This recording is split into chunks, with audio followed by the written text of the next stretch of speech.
All right, let's set up a quick estimate using Contract Complete. So really it's all about getting in your line items on the schedule of prices. In this case, we will download a template where you can see all of our demobilization, our earthworks, our drainage and site servicing. It's all there. We're going to clean it up, adjust the quantities to suit our needs. But having a look at our estimating tool, you can use historic data from any of your previous jobs and you can find the pricing. Sodding's a good one just because we've used it on many examples, as you can see, over 10 jobs. So this gives you a good idea of what you've charged previously.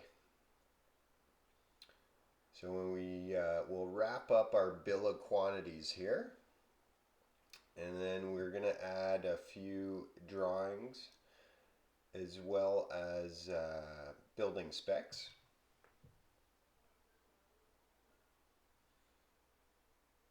There we go, very nice.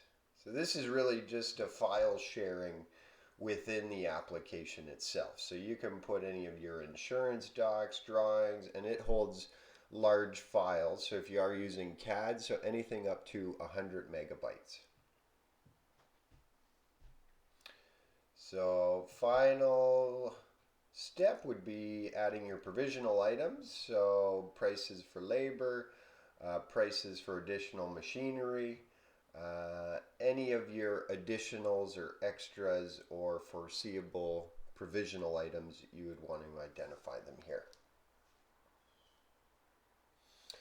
So once we're all happy with our quote, we can have a look at it. We can make some custom adjustments.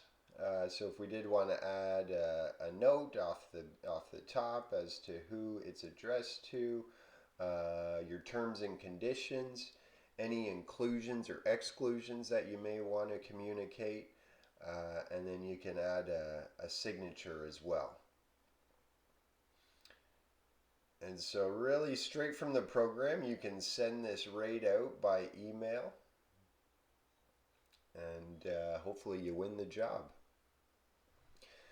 So once you have won the job, you can generate your first payment certificate, payment progress payment, nice and easy. So Contract Complete does do invoices as well as payment certificates. So you may have subs on a job, so you can always sub out portions of the contract. And it's really great because you can add any holdbacks that you might encounter, as well as adjust taxes, and you can even allow for overbilling. We know at the end of a job, sometimes the quantities are maybe a little bit more or not perfectly estimated, so that's why we've allowed for this. So once we're happy with the looks of our invoice, we can mark as delivered, and this will change the status, and this is helpful for our accounts receivable. Thanks for tuning in.